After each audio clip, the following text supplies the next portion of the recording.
I am Jennifer Simmons with AIM. Welcome to the eighth weekly summary of the 2022 legislative session. Joining me are AIM CEO Matt Greller and AIM Government Affairs Director Jenna Nepper. So we're headed into what we think will be the final days of the legislative session. All evidence are pointing to just a few more days of the legislature here in Indianapolis.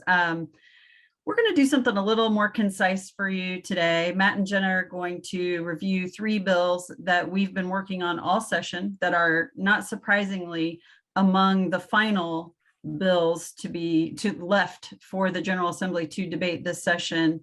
Let's get right into it. Matt, let's start with what we know about discussions on House Bill 1002, the bill that used to contain business personal property tax reduction language. Yeah, sure thing. Thanks, Jennifer. So I think as we've talked many times, this legislative session, the business personal property tax language as it came out of the House was the reduction or elimination of the 30% depreciation for overtime with some state credits to backfill at least a portion of that lost revenue on some of the equipment. As it went over to the Senate, I think as everybody knows by now, the Senate took all that language out. So there was no tax cut language in House Bill 1002 as it left the Senate. So now both sides, the House and the Senate, will have to get together and negotiate the differences. My hunch is that this will be one of the, if not the last item decided in the session. We know that talks between the two sides have intensified as recently as last night and probably will go into the weekend and early next week. The Senate is remaining strong in their desire to not eliminate or reduce business personal property tax or cause any harm to local governments. So we certainly appreciate their position. Many of you probably saw yesterday the governor and his media availability issued a strong statement, I think, in support of business personal property. He's always had a caveat with that it has to come with doing no harm to local government, which we appreciate. So we continue to make the final push. I got asked as recently as this morning if it was too late for a community to pass a resolution opposing a reduction. I think the answer is no. Any answer, any feedback we can get to that end is perfect and still timely. Still talk to your legislators and remind them that no reduction can come without full replacement at the state level. So that's where we are. We'll continue to work through it over the weekend and into early next week and push for the best possible outcome.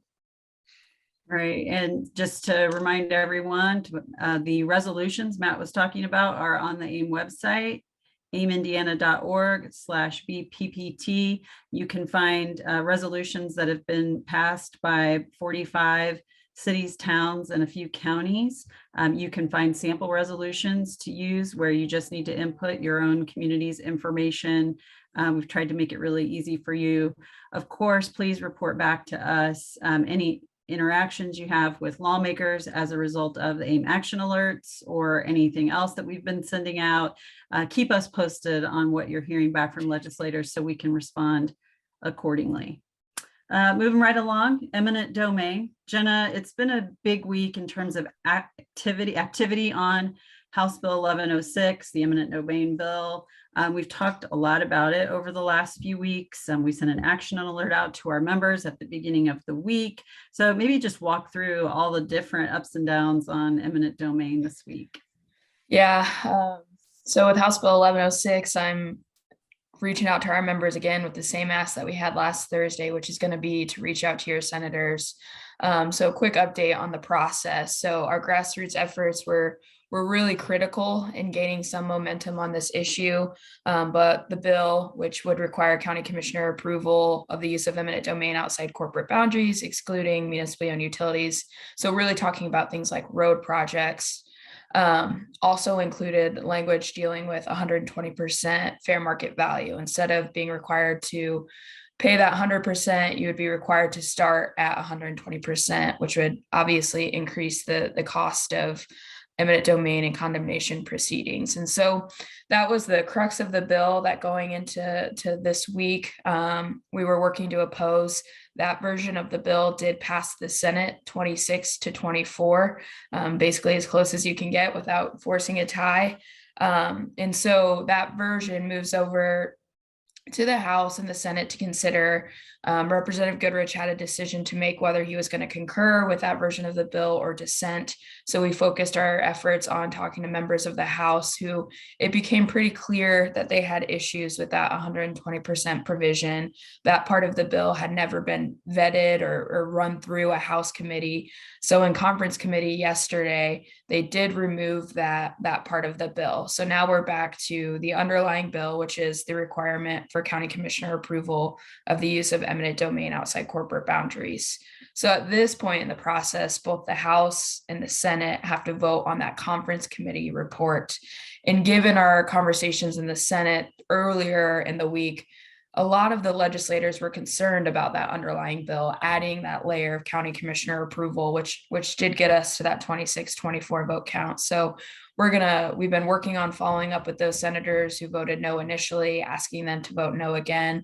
And we'll do some additional outreach to some senators who maybe voted yes, but with some more information on the underlying bill. So that's what we'll be focusing our efforts. Again, we just oppose the entire bill. Don't think it's necessary for county commissioners to approve that use of eminent domain.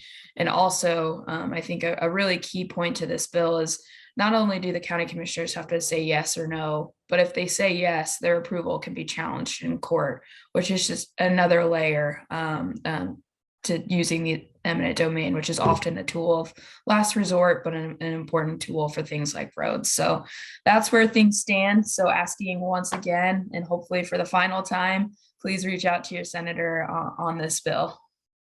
I would add that this point in session, especially on a bill like this, it's been back and forth a bunch.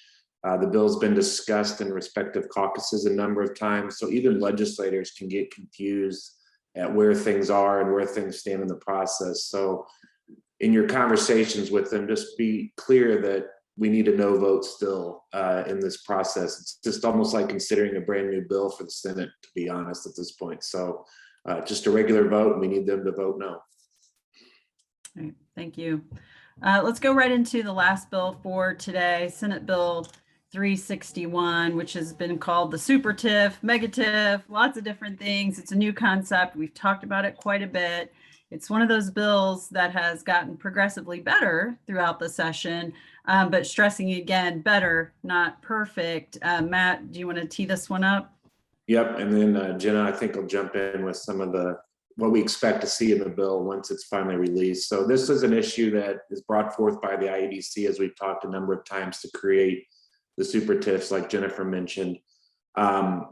Started out to be a very problematic, I think, bill from our standpoint, but it came with a lot of punch, I guess. The leadership in both the House, the Senate, and the governor are very firmly supportive and squarely behind this initiative, and basically said to us, you can either work with us to make this better or live with whatever we come up with at the end of the day. So we chose to work with them, and they've been excellent to work with, both sides. We've been working directly with Senator Bray, Senator Mishler, Chairman Brown, and Speaker Houston on the bill in multiple meetings over the last week. So we do feel like it's in a much better spot. I think there'll have to be a trailer bill next legislative session, to clean up the process once we see where the nuances are, the difficulties are with how it comes out of the process this year. But everyone has been open to that approach. So we're optimistic. We're still waiting to see the final language, but Jenna, you want to cover what we expect the final bill to look like? Absolutely. So as the current version of the bill, the House version of the bill included Innovation Development District Board, which we had talked about last week. We expect that board to be removed but recognition from leadership that local input and local collaboration on the front end is essential for these deals. So that's been kind of the crux of our negotiations with leadership, with the IEDC, is what does that collaboration on the front end look like? So what we're expecting is during that NDA portion of the deal, when the IEDC is getting wind of these major deals, that they come to the executive of the local units impacted. So if there's a county involved, the county executives; if it's a city, the mayor, and basically comes to an agreement to define the boundaries of the area, start to talk about the proposed use of the net increment, and then the duration of the area, and then what other local incentives might be available during that part of the negotiation. So again, it's really getting that buy-in from the local governments on the front end, which we think is critical. One kind of caveat to that is they've been floating an idea about a $2 billion level threshold of initial investment to trigger this. So for the deals, $2 billion and under is where this agreement will come to play. For the bigger deals, we've talked about this a lot, the Intel deals of the world that the IEDC has said has kind of motivated this legislation, that process may need to move a little more quickly. So I think there will still have to be the local approval pieces with the planning and zoning, the local RDC, but that comes later on for those bigger deals. So we'll see what the final language looks like, but we've certainly heard from our members and have negotiated heavily to make sure that we are brought in as soon as possible on these deals to make sure we can provide the services that will be needed, including utilities, public safety, roads. And so I'd say all in all, really positive direction there. In the House version of the bill, there's that 12% increment that goes back to the locals. I think that amount's going to stay in there, but can be negotiated again. So again, positive progress there. But really, as Matt said, the conversations with Speaker Houston, Senator Mishler, they acknowledge that we need to get locals on board. And so we're grateful that it's moving in that direction and think this will be a good tool moving forward.